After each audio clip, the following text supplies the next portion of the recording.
welcome to the Dow of Sports Videocast. I'm Troy Kirby, along with Allison Strekal, Bighorns president, for a day. Yep. This has been just a day announcement. So kind of tell me, what are some of the whirlwind things that kind of happen when you're named president? It's like you're becoming president. You don't get any time to kind of go into the season. You're already in the season. Yeah, so there's definitely a lot of things you just have to pick up on the fly and just kind of go from there, roll with the punches. One thing that's already come up today is some player housing issues. We had a new player join the team yesterday, so we have to find him a bed, find him a nightstand, a lamp, bedding, all the stuff you probably don't think about when you think about, a sports executive. So. And you thought when you were going to be sports executive, you get to move around player rosters. You didn't know it meant actually moving around human beings. Actual players, yeah. So the Kings actually handle all of our basketball decisions. I'm on the business side, so I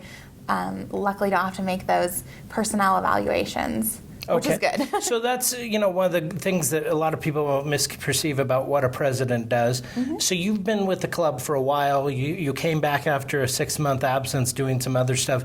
What have you really understood about the Reno Bighorns and what makes them special to this area? There aren't a lot of NBADL teams around. That's true. There's not. There's only 17 in the country, and the NBA Development League is the official minor league of the NBA. We're just like AAA. But with basketball. So our players are the best college players there are. They're just the step below making the NBA, which is great. And some people don't realize the level of talent that you're going to see on the court. Like the Bighorns have had Jeremy Lin play for them, Danny Green, Marcus Landry. The list goes on and on of our NBA players. So it's a really unique and exciting opportunity for fans to get up close and personal with these guys before they make it into the NBA and become, the next superstars. So how do you sell that going into the community? Because that's really where your wheelhouse gets to be. Yeah. Presidents don't get to just decide anything. They've got to really sell. Right, yeah. So we reach out to the sports fans that are in the community, and we pump up the aspect that the guys that you're seeing here will be in the NBA one day. So that's a way to reach them. But then we also provide family-friendly entertainment, which is another huge selling point for the team. We have a kids zone with bounce houses and all sorts of activities for kids to do, so the kids aren't bored watching the game. They get to leave, get their energy out, then come back, and parents can watch the game still from the kids zone. So that's another selling point. And it's a good way to take out your family. It's $8 for our cheapest ticket, which is cheaper than going to a movie nowadays. So there's definitely that. You also have the competition of area casinos. How do you deal with that when you're really landlocked because of the fact there's snow over the pass, in the winter, so it's really hard for people to come over from, say, the Sacramento area? How do you really engage those people over here that are already in Reno? Yeah, so the Reno area is it's pretty unique. It's definitely a large city, but it's a super small city at the same time, and making connections and being involved in the community are huge to people here. They really care about organizations and teams that give back to the community, so that's definitely another one of our main focuses is our community relations department, whether it's sending our mascot Bruno to a school with some players, the coaches, or sending our dance team out to teach a clinic to girls. We love to do all sorts of stuff like that. So what do you do in terms of group sales? Because that really has to be the tantamount to what you really get. Yeah, group sales are definitely the bread and butter of the Bighorns. So the main ones that I can think of off the top of my head are youth basketball leagues are huge. We like to do either include a ticket in the registration. That's been super successful, and I know a lot of other teams do that too, or do a ticket fundraiser. We did a program this year where it was the youth basketball league in town. Teams could sell tickets, and if the team reached, I think it was like 100 tickets or something, we gave them a pizza party at the game. They get to come meet players. So giving kids, the incentive and providing prizes and that sort of thing just adds another element to the ticket sale.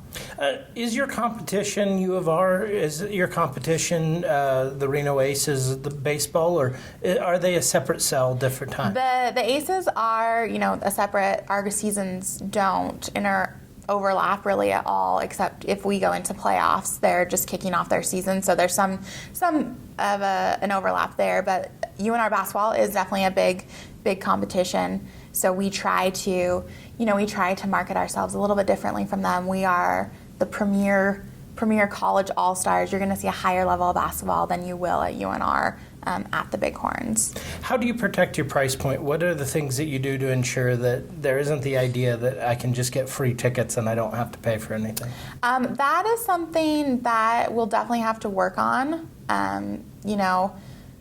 We do give, comps to certain people, but, that's just one of those issues that we'll just have to work on.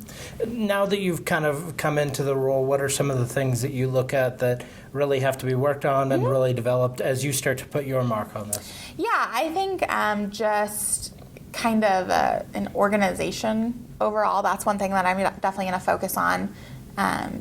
Follow through is so key. When we meet people, when we reach out to groups, following through with them, sending them a proposal within 24, 48 hours so you capitalize on the good meeting you had.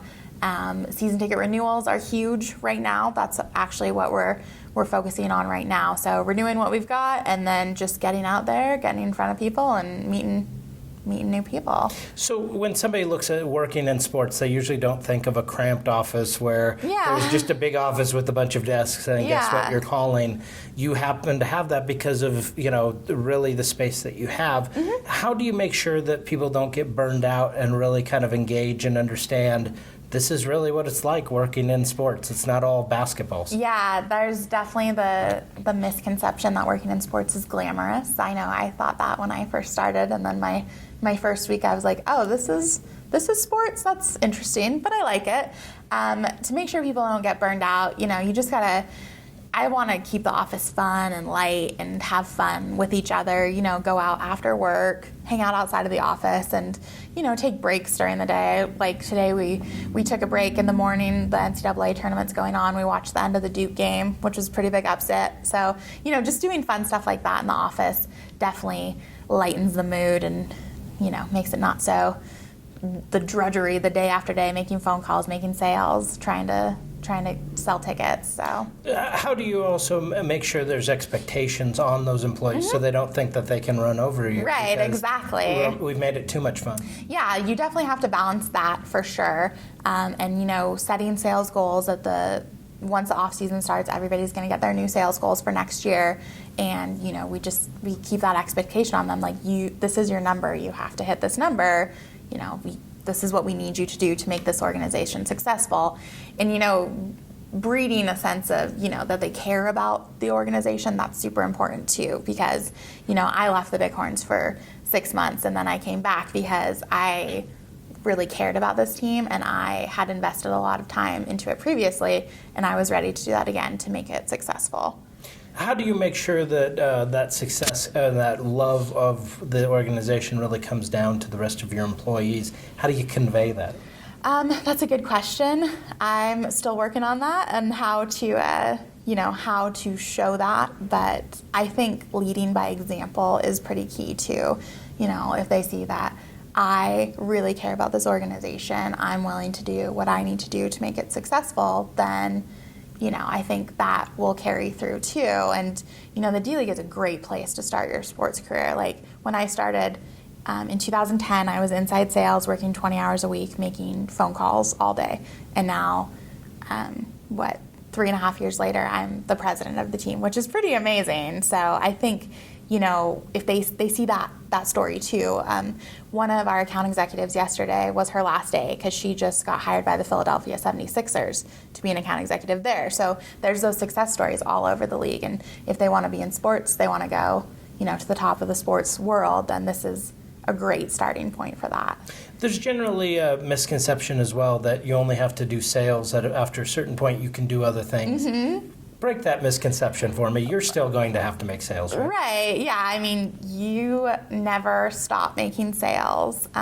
That's been an aspect of my job at every level I've worked at in the Bighorns, and I've worked at every single one. So it's just part of the job. Like maybe if you're the marketing person, you're not making a direct season ticket sale. You're making sales through our advertising, like our TV ads, our radio ads.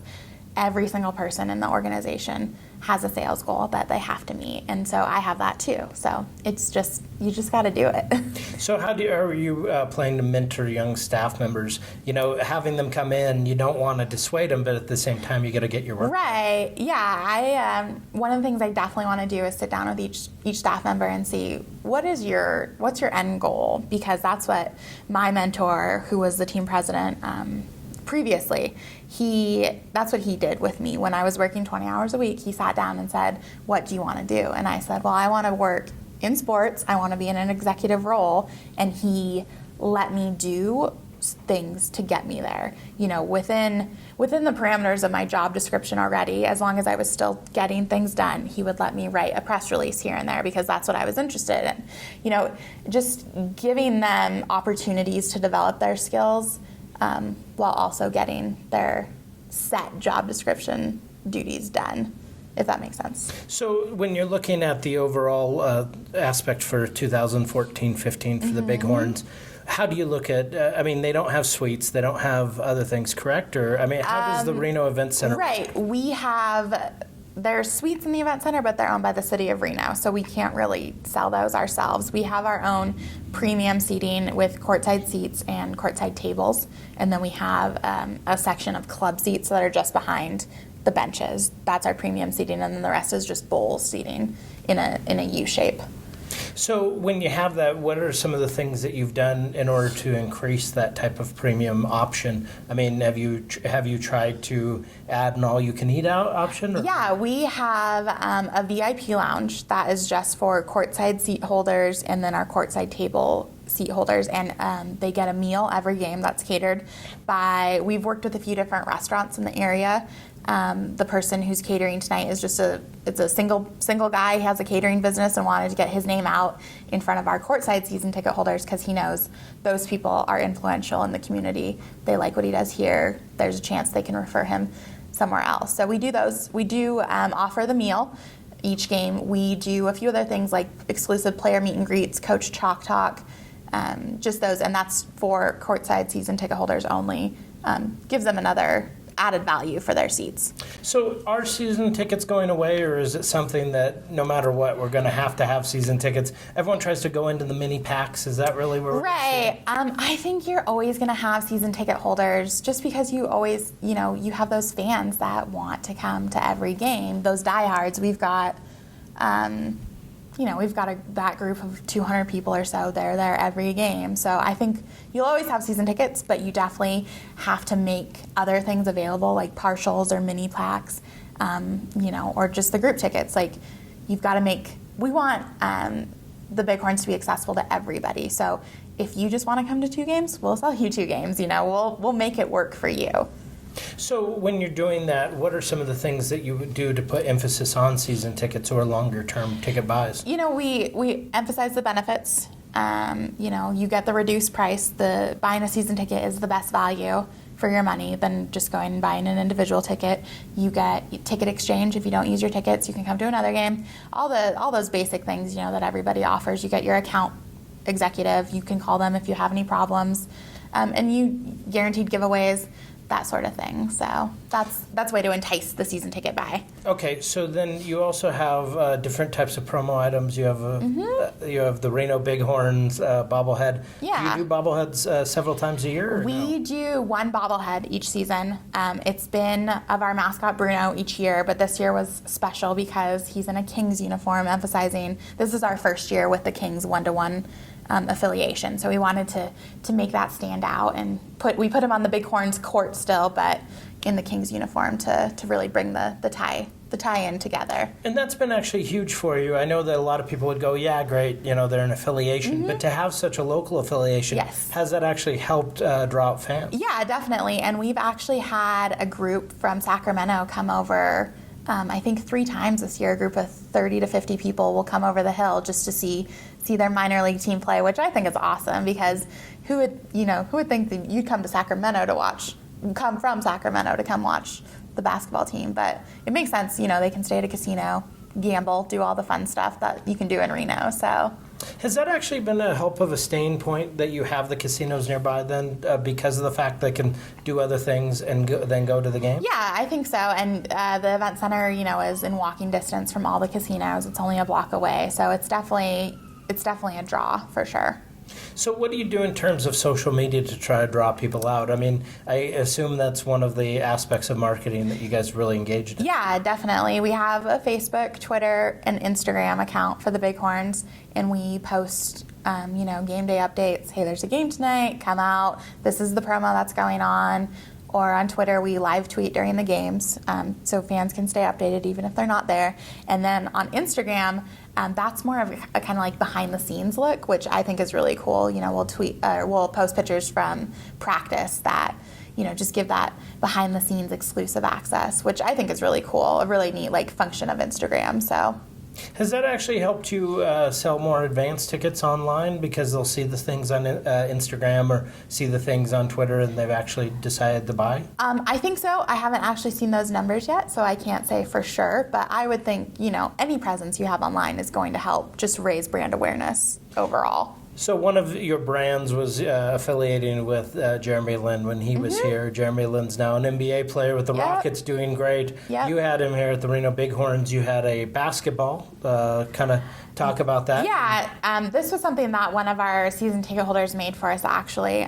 They can do these screen printed basketballs. So we did a few of these. And then we did, 2 seasons ago, we did a giveaway, Jeremy Lin jerseys, where it was a replica of his Bighorns jersey. This is a kid size, that's why it's so small. But I think this was our most successful giveaway to date. We hadn't planned this one, and then he was with the Knicks and the whole Linsanity thing erupted. We were able to get these jerseys turned around in about 3 weeks. We did 1,500 of them and gone out the door. We have, I think, maybe 20 of the little kid sizes left.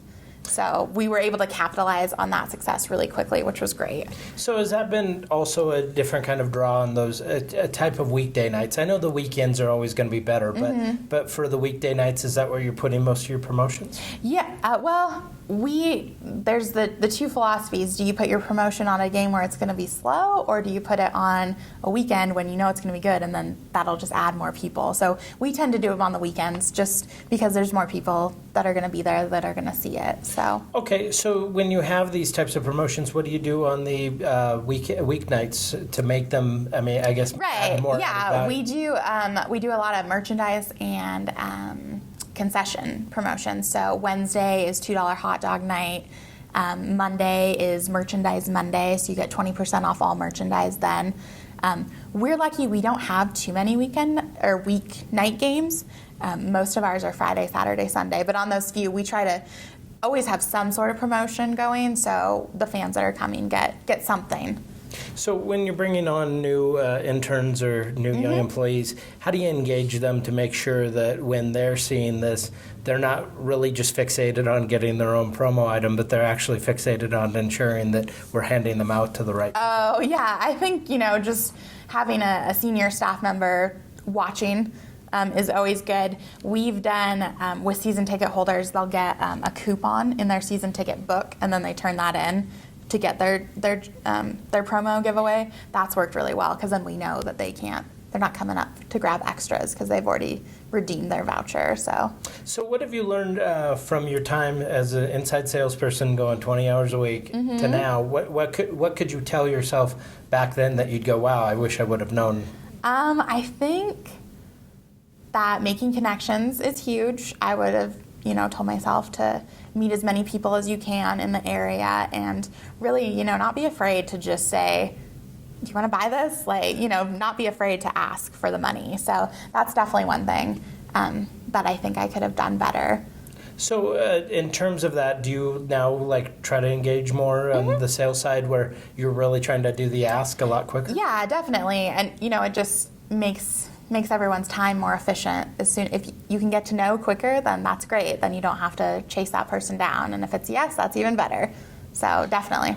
So what do you do in terms of corporate sales? Because corporate sales are that kind of thing that nobody talks about, but they do help fuel the entire experience. Yeah, we have our sales guys are all in a networking group of some sort.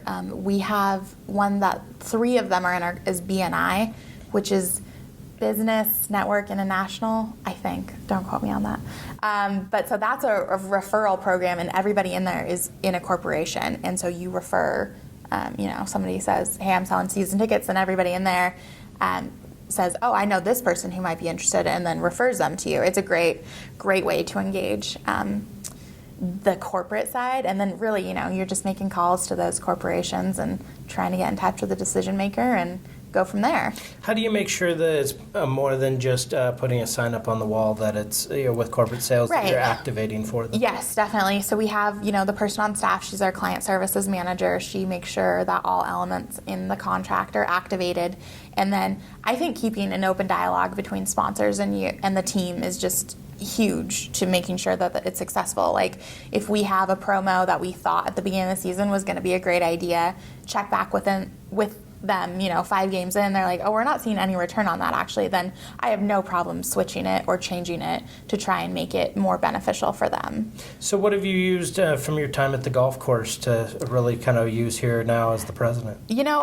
One thing that I learned there, I was managing the housekeeping stuff, which is super random, but that has really, helped me what needs to get done, let's just make a plan, and just helping me manage better. I think I've just learned to, deal with personalities and all that sort of stuff. So that's definitely been a huge thing. And I had to manage a budget over there, which I hadn't done here previously. And now I'm in charge of the whole budget. So that's definitely another helpful aspect. And one of the misconceptions is that your budget's going to be huge. You know from past years that it's probably not going to be huge. How do you kind of do things on a shoestring budget? So one thing that's been super successful for us is working with media partners and getting trade agreements. So I can say, I'll go to them and say, hey, I have $2,500 to spend on TV ads for the entire season. Any way we can work something out where you give me more, I can include season tickets for you. We can make you the sponsor of, 2 years ago, one of the news stations sponsored a $2 off tickets on Friday nights, Channel 2. So Channel 2 Friday nights, everybody got $2 off because of Channel 2. So we can use those sort of things to leverage our relationship with them in order to, get more coverage out of them, get more ad spots, and that sort of thing. So do you think you could use, you could kind of do coupon queens, or give them a run for their money in terms of what you do? Yeah, for sure. In terms of trying to go back and forth. Now, when you're dealing with, new staff coming on, what do you look for when you're hiring? I look for somebody who's outgoing. Obviously, if they're going to be a salesperson, they need to have that salesy personality, outgoing, energetic, and eager, really. Sports is a lot of hours. You're going to be working a lot, and I want somebody who's not afraid of that. So definitely outgoing, energetic, eager to work, passionate about sports, passionate about, something that shows me that they have dedication and they'll be able to succeed. How many hiring experiences have you had thus far, trying to basically build up until this point? Let's see. I have hired a few of the interns. All the salespeople that were here were already here when I got this title, so not too much on the actual sales hiring experience. So what do you do to constantly improve yourself? I mean, what do you do to make sure that you're kind of learning? Yeah, that's true. I like to keep up on the industry, read what other people are doing, learn from other teams. The NBA has a great network of resources to help you learn best practices from other teams. And I check in with our NBA Teambo rep a lot, constantly actually. So he was actually in town earlier this week, so I was picking his brain, what can we do better? And since I'm newly returned to the Bighorns, I've been asking season ticket holders a lot, what have you guys noticed this season? What can we do better? A lot of, just getting feedback from fans to help us improve and then help myself improve, do a lot of, self-reflection, like, did I handle that right? What could I have done better? How can I make the staff better? That sort of thing. Well, you also have Chris Granger, who's the president of the Sacramento Kings, who is the Teambo president. Definitely. So does that help in a way that you know you're only a few miles away from him? Yeah, I think so, for sure. You know, he knows where we're coming from and what we're trying to do, so that's definitely helpful. Well, good. Hey, I'm Troy Kirby, and this is the Dow of Sports Videocast with the new president of the Reno Bighorns. Does it feel kind of weird to be in that throne already? It does a little. I'm super excited, though. There's, you know, so many possibilities that, you know, can come with this and that the Bighorns can do, and I know that we can make this team super successful, so I can't wait to get started. Well, thank you for coming on. Thank you.